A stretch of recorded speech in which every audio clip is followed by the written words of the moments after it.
Salut la team Evolution, j'espère que vous allez toutes et tous bien. Aujourd'hui, je te fais une petite vidéo sur la perte de poids. Ça m'a été demandé par quelques abonnés par mail et par message aussi dans certaines vidéos. Donc, je m'y mets, mais par contre, sache que tu en auras qu'une seule. Il n'y aura que celle-ci comme vidéo. C'est vraiment une vidéo prise de conscience. Sache que je ne suis pas coach en perte de poids ou professionnel de la santé, mais les quelques éléments que je vais te donner, c'est de la logique pure. Et grâce à ces éléments-là, tu vas pouvoir perdre du poids naturellement. Je vais te donner à peu près 8 points et c'est parti. Le premier point, c'est la mauvaise alimentation. On est dans une société moderne et puis on a tout ce qu'on veut, quoi, grosso modo. Hein. Plein de produits transformés, on ne veut pas s'embêter, tu rentres du travail, tac, tout de suite, tu te fais un plat préparé, tu fais chauffer ça au micro-ondes et tu manges.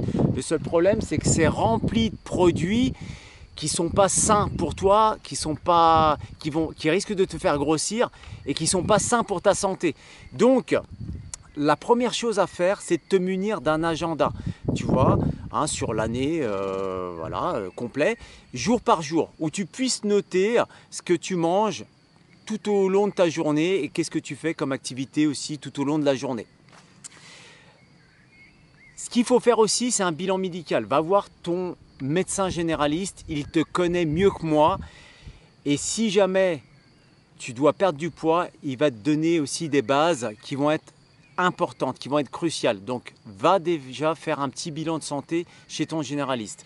Ensuite, pour faire une bonne perte de poids, il te faut une balance impédance-maîtrise. C'est important parce que si tu prends une balance classique, ok, tu as perdu du poids, mais qu'est-ce que tu as perdu? De la masse grasse? De la masse musculaire? Qu'est-ce que tu as perdu? On ne sait pas. Voilà, donc c'est important de savoir qu'est-ce que tu perds. Parce que si tu perds du muscle, c'est peut-être pas intéressant. Ce qui nous intéresse, nous, c'est de perdre de la graisse. Donc, et surtout de la graisse intra-abdominale. Une petite info sur les coachs régime, tatati tatata. Attention, parce que sur Internet, tu as tout et n'importe quoi. Moi, cette vidéo, elle est gratis. Tu n'as pas besoin de payer pour la voir. Et tu verras que si jamais tu appliques les quelques éléments que je vais te donner, tu vas perdre naturellement du poids. C'est automatique. Après, là, tu es sur une chaîne de montagne. On fait du tuto alpinisme, randonnée, on fait pas mal d'activités physiques. Tu vas dire, mais pourquoi il fait une vidéo perte de poids? Parce que certaines personnes de la chaîne me l'ont demandé. C'est pour ça que je te fais ça. Et je vais te donner quelques conseils. Je me répète un petit peu, mais sache que voilà,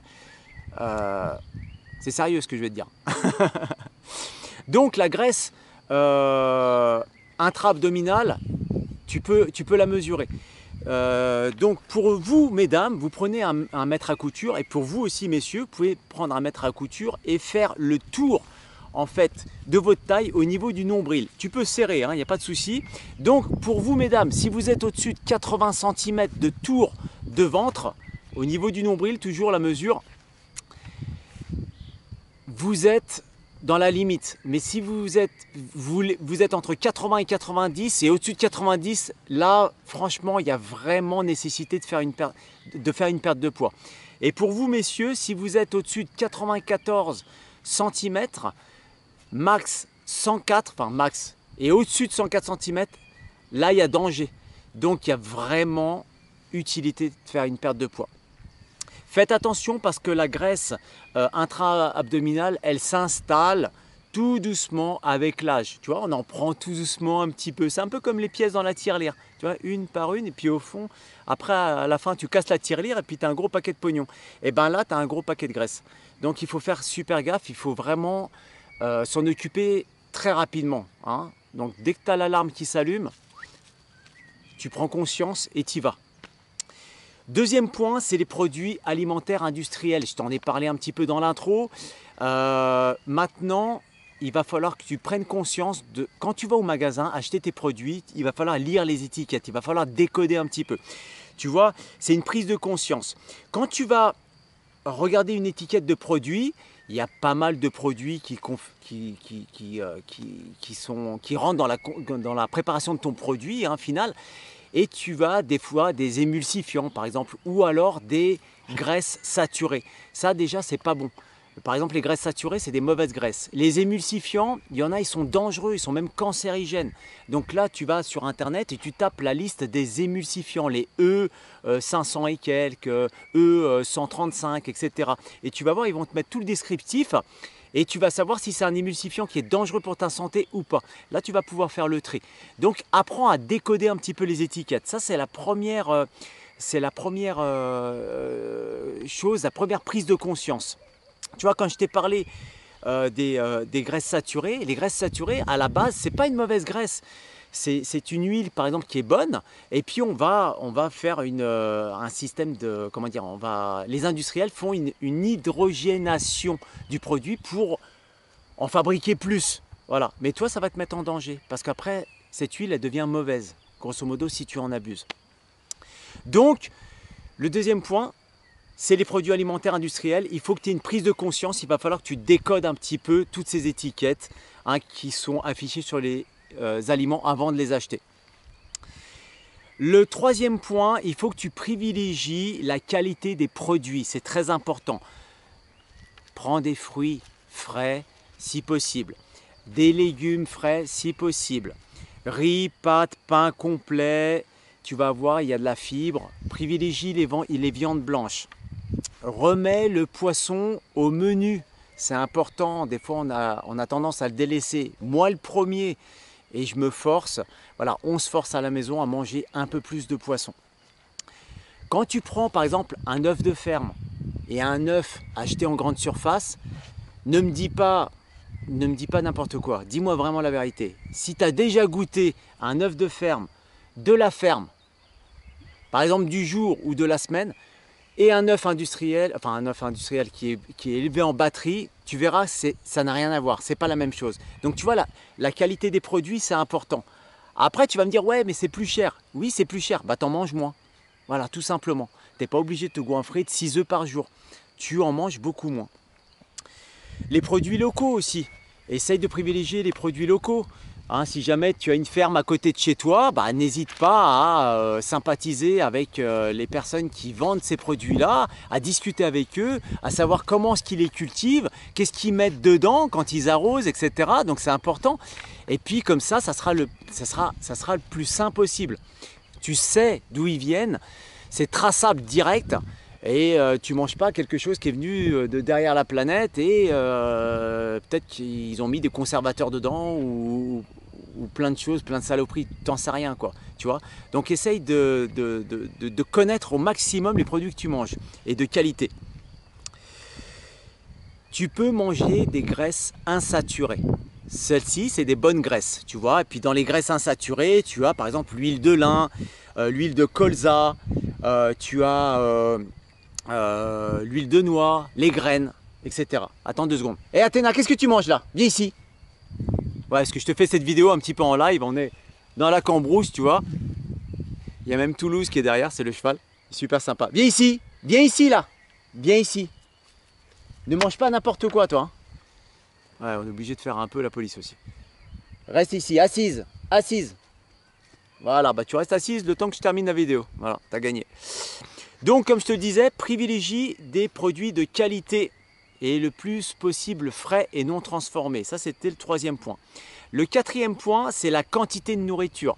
On t'a déjà dit, à mon avis, tu as déjà entendu parler de ça, calories entrantes est égal à calories sortantes. Donc, quand les calories que tu fais rentrer dans ton corps, quand tu vas aller te dépenser, les calories sortantes sont égales, les deux sont égales, et ben c'est neutre. Tu ne vas pas prendre de poids, mais tu ne vas pas en perdre. Voilà. Pas de gain de poids, mais pas de perte de poids. C'est neutre. Par contre, quand tu fais rentrer plus de calories dans ton corps, donc tu manges plus, mais par contre, tu en fais sortir moins, tu fais moins d'activité, là par contre, c'est zéro. C'est-à-dire que là, tu vas prendre du poids automatiquement. C'est normal. Et puis, lorsque tu vas faire rentrer moins de calories dans ton corps, c'est-à-dire tu manges un peu moins, mais par contre, tu vas faire sortir plus de calories en faisant un peu plus d'activité physique, là, c'est 1. Donc, tu vas perdre du poids naturellement. Tu vas commencer à t'affiner, à te sculpter, puis ça va être très joli à regarder en plus. Donc, le quatrième point, c'est la quantité de nourriture. Essaye de gérer la quantité de nourriture. Arrête de faire des gros repas à plus de 2500, 3000, 3500 calories. Fais attention à ça, sauf si tu es dans un entraînement pour aller faire de l'alpinisme. Là, je suis d'accord avec toi, que tu prennes un petit peu de masse. C'est tout à fait normal. Pourquoi? Parce que quand tu vas faire ta saison d'alpi, tu vas sécher. Avec l'altitude, tu vas naturellement sécher. C'est normal. Cinquième point, c'est il faut quand même que tu continues à te faire plaisir lorsque tu manges. Donc, si tu manges sainement, tu vas te faire plaisir. De temps en temps, tu as le droit de faire un excès, c'est tout à fait normal. Parce que tu ne peux pas continuer comme ça toute ta vie à manger juste ton bol de riz et tes légumes. Tu vois, il faut quand même que tu aies une relation sociale avec tes amis. Donc de temps en temps, oui, tu peux faire un excès. Mais de temps en temps, c'est-à-dire une fois par semaine. Voilà, une fois par semaine, tu peux te lâcher. Te lâcher modérément. Et puis, cuisine toi-même si possible à l'avance. Parce que des fois, on a la flemme quand on rentre du boulot. Voilà, c'est toujours pareil, tu es fatigué, machin, etc. Puis la solution de rapidité, c'est de te faire chauffer un plat préparé. Alors le mieux, c'est de ne pas les acheter, les plats préparés, tu vois, et de te forcer à faire la nourriture toi-même, tu vois. Essaye de prendre plaisir à faire ta cuisine.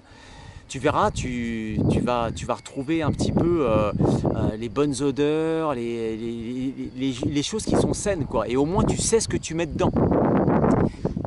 Je laisse passer un petit peu cette petite rafale de vent parce que des fois, on va pas m'entendre. Redécouvre les produits frais, c'est important. Les produits qui ne sont pas transformés. Et puis, par exemple, cuis un peu moins tes pâtes pour les faire al dente. Comme ça, ton indice glycémique, il sera plus bas.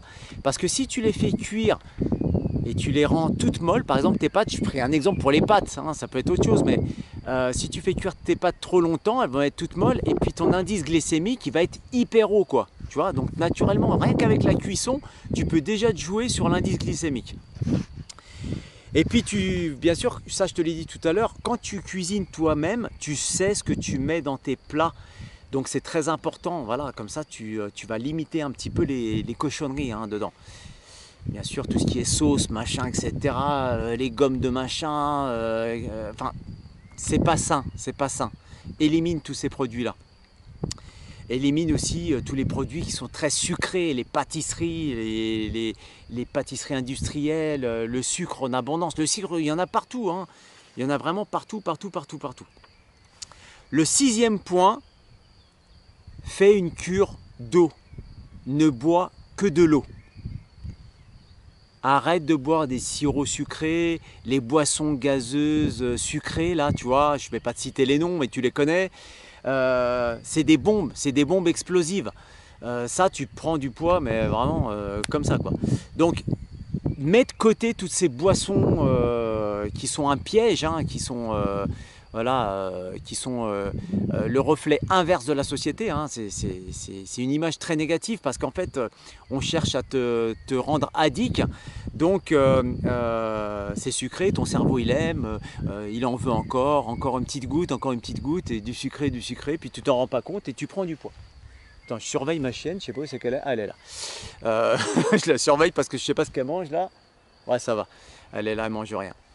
Donc c'est très important que tu zappes toutes ces boissons hyper sucrées et le sucre dans tous ces excès, hein, dans tous les produits, tu as du sucre, du sel en excès. Méfie-toi de tous ces produits-là, essaye de limiter tous ces produits. Et quand tu veux du sucre, quand tu veux vraiment te faire plaisir, fais-toi une pâtisserie toi-même à la maison, fais-toi un gâteau à la maison. Voilà, retrouve les gâteaux de ta maman quand elle faisait tes gâteaux, ou ta tata, peu importe, la tarte aux pommes ou des choses très très simples. Mais voilà, tu veux manger du sucre? Ok, eh ben tu te mets à la tâche. Voilà, tu fais une tarte aux pommes par exemple. Voilà. N'hésite pas à m'envoyer une part, hein. Je voudrais bien la goûter. Et puis, comme je te disais, ne bois que de l'eau. De l'eau, de l'eau, de l'eau. Alors, faire attention aussi parce qu'il y a certaines personnes qui ont des maladies voilà, il y en a qui sont en traitement pour ça. Donc ceux qui souffrent d'insuffisance cardiaque, insuffisance rénale ou insuffisance hépatique, ils ne peuvent pas boire trop d'eau. Mais par contre, ils peuvent boire que de l'eau. Voilà. 7e point, le jeûne. Alors le jeûne, moi je m'en sers pour désintoxifier mon corps. Hein, voilà. Mais par contre, il faut faire attention quand tu fais du jeûne. Il y a tout et n'importe quoi. Le jeûne, ça a la sensation, mais si tu connais des gens dans ton entourage qui pratiquent le jeûne, je te conseille de bien prendre les éléments et de ne pas le faire tout seul. C'est important parce que toi, tu vas faire le jeûne tout seul. Tu dis, bon, bah tiens, demain matin, je fais sauter petit-déj, je pars au boulot et bing, dans le bus, tu te pètes la gueule. Voilà. Quand tu fais des choses comme ça, le jeûne, c'est très bénéfique, mais par contre, il faut être suivi, il ne faut pas y aller trop fort tout de suite. Il faut y aller petit à petit. Et puis, le jeûne, tu peux faire du jeûne intermittent et tu peux faire un jeûne, par exemple, sur 24 heures, 48 heures, mais accompagné. C'est très important, accompagné. Et après, tu peux reprendre une alimentation normale, classique. Je ne vais pas trop rentrer dans les détails pour le jeûne. Renseigne-toi et surtout, fais-toi accompagner. Le 8e point, c'est une chose importante aussi, c'est l'activité physique. Tu vois, aujourd'hui, je sors. Voilà, en règle générale, je sors au quotidien. Si je peux sortir à l'extérieur, prendre les rayons du soleil, le vent qui souffle sur mon visage, bref, aller dehors et marcher. Bon, pour moi, marcher, faire du vélo, jouer avec tes enfants, bouger un petit peu, voilà. Une activité physique, tu n'es pas obligé de t'inscrire dans un club, mais sortir le chien, promener avec le chien, tu vois, des choses comme ça. Au moins faire un peu d'activité physique journalière. Ça peut être à peu près, voilà, 30 minutes, journalier, 35, 40, comme tu veux. Après, c'est à toi de gérer. Essaye de, voilà, je dis toujours 1 vaut mieux que 0. Donc essaye de faire ça, comment dire, progressivement. Si tu peux faire que 10 minutes au début, bah, tu fais 10 minutes. Et puis après, de temps en temps, tu continues, tu fais 20, tu fais 30, et puis tu peux augmenter un petit peu la dose. Voilà. Le sport, c'est super important. Au quotidien, c'est bien. Rappelle-toi d'une chose, il n'y a pas de sous-effort. Il n'y a pas de sous-effort. Même si tu fais 5 minutes, ça sera 5 minutes, ça sera bon à prendre. Par exemple, si tu ne peux pas sortir à l'extérieur, bon, là, tu vois, il fait beau, j'en profite. Mais si, par exemple, il flotte, bon, hier, il flottait, je suis sorti aussi. Mais si, par exemple, un jour, j'ai pas envie de sortir, bah, je fais 10 minutes de hit à la maison, par exemple. Tu vois? Voilà, je compense. 10 minutes de hit, ou alors tu fais 30 minutes de marche. Voilà. Fais une activité physique, tu verras, associée avec une nourriture saine, ça va être le top. En conclusion, très simple, bois que de l'eau, fais une cure d'eau, mets-toi à l'eau tout de suite. Mets les fruits, les légumes au menu. Les fruits, les légumes, ça va être tes alliés, abusant. N'hésite pas à en manger. Remets le poisson au menu, privilégie plutôt les viandes blanches qui sont moins grasses. Supprime les sucres industriels, pâtisseries, les sucres rapides, machin, etc. C'est pas bon, tu prends du poids direct avec ça. Privilégie les bonnes graisses, ce sont les graisses insaturées. Les huiles, hein, je t'en ai cité tout à l'heure. Et bien sûr, le 7e point hyper important, c'est l'activité physique régulière, le mouvement. Fais au moins du mouvement, au moins 30 minutes par jour. Et tu verras qu'avec ces quelques conseils, c'est pas extraordinaire, tu vas perdre du poids. Je te garantis que tu vas perdre du poids. Si tu respectes ça, tu vas perdre du poids. Et je t'ai pas dit de supprimer ce que tu mangeais, je t'ai dit juste de supprimer les sucres, de faire attention à la quantité de sel, de boire que de l'eau, de faire un peu d'activité physique et tu verras que tu vas perdre naturellement du poids. Écoute, je te laisse mettre un commentaire sous cette vidéo, mais pas tout de suite, dans à peu près 3 mois, et tu me diras si tu as une perte de poids. Eh bien écoute, moi je te laisse et je te dis à bientôt et je reprends la marche avec Athéna. On y est, c'est bon, on est reparti? Et je te dis à la prochaine. Arvipa!